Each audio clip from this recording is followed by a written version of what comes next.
Hello guys, how's it going? It's me Martin, and I'm here to talk about the play-at-home games that came out in April. Now, Horizon Zero Dawn hasn't come out yet, so I'm not going to be talking about that, but we had 9 indie games, which 3 of them could only be played on VR, so I didn't play them at all, but I will be talking about the other 6 which you can play without VR, and I really liked most of them. There were some good games, and I really like this new direction that Play at Home's taking with having a lot of different games to play, and I hope we see more good things in this event. And I'm gonna be going through these games from worst to best. Now, let's get started. And the first game that we got is Res Infinite. Now, this is a very strange game. It's a rail gun shooter, but instead of like aiming and shooting, you're like locking on and then letting go of a button to shoot all the targets that it's locked onto. And this game is just very boring. Like, there's nothing really to look at. The visuals and graphics are very meh. Like, the combat is very boring, unsatisfying. There's just nothing to this game. It's just very whatever, boring, lame. Just 4 out of 10, whatever. And now we actually have a really fun game called The Witness. It's a first-person puzzle game where you solve these grid puzzles, and there's many different types of puzzles in this big map with many different areas that all have different puzzles to do, and it's fun. The map is great, and the exploration is really fun. I love like going around this island, finding new puzzle stuff.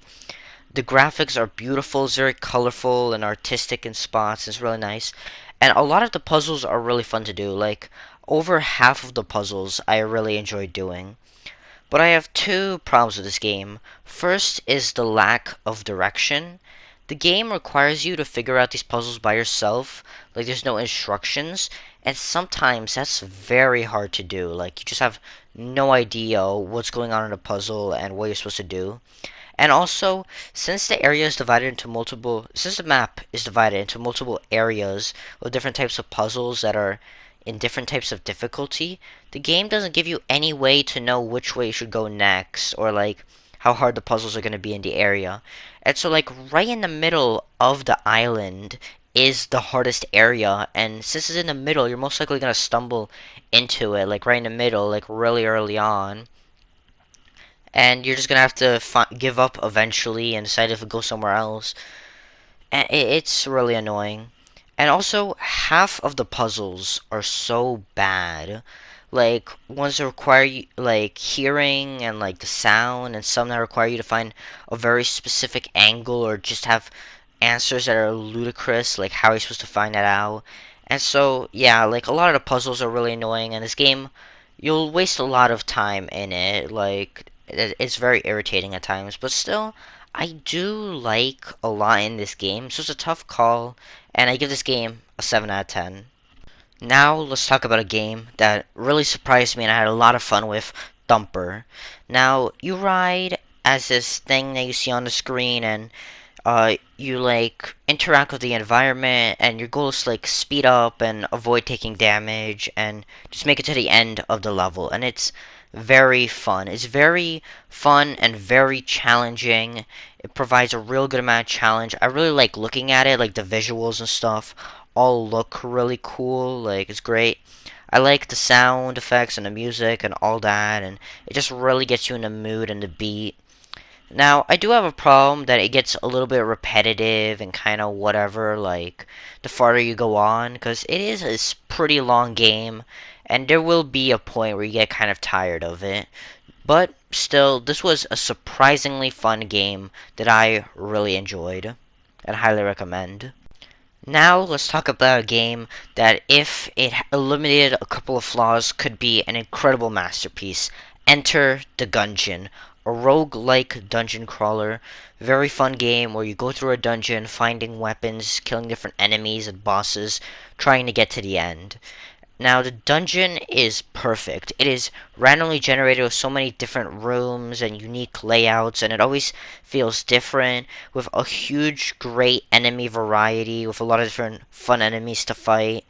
You got some really awesome boss fights, some really fun bullet hell gameplay, which becomes very challenging later on.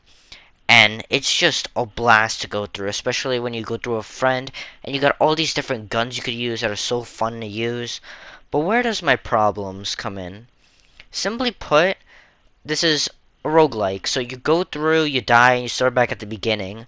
But from what I played of like the roguelikes that I played, every time you die, you still achieved something. You still like I think a good example is Dead Cells, where you're always getting cells to slowly unlock new weapons, and it feels like you're always progressing towards something. But here, when you die, it just feels like you've wasted a lot of your time. So I would have liked if you got something more like some currency or something from going through the layers of the dungeon, and then you could spend those slowly on other stuff. There is something like that, but it's very minimum in here.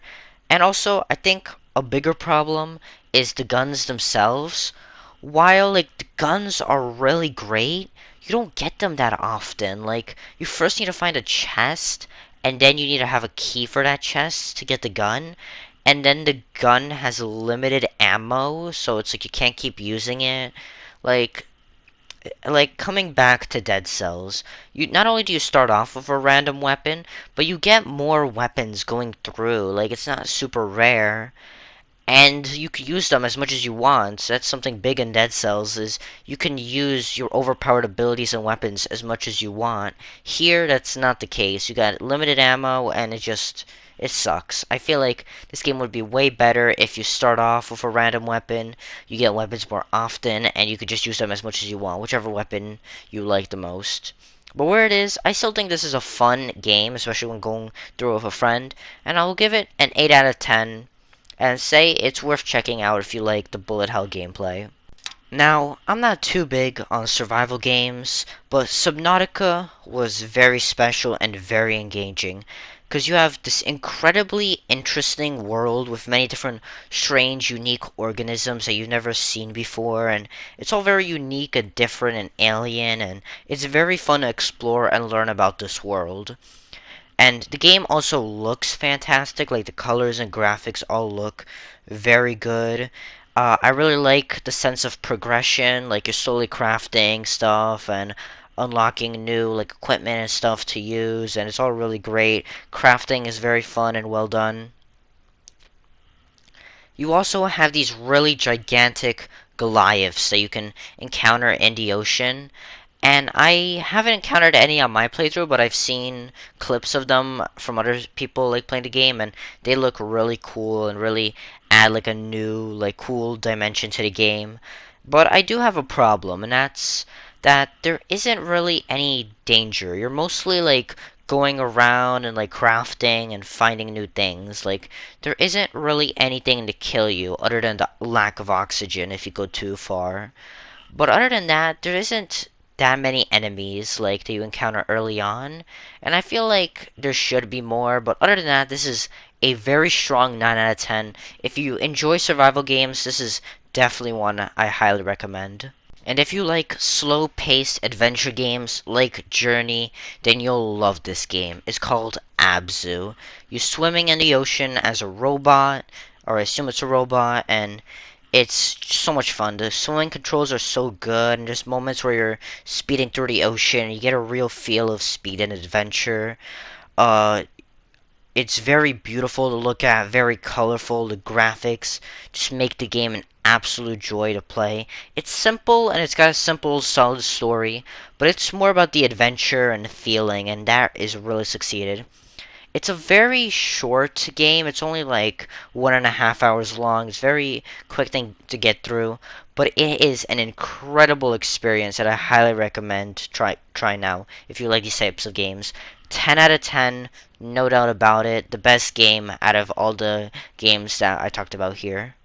Thank you for watching. I'd appreciate your feedback in the comments below. Remember, these games are going away April 22nd, so make sure you add them to your library before they go away.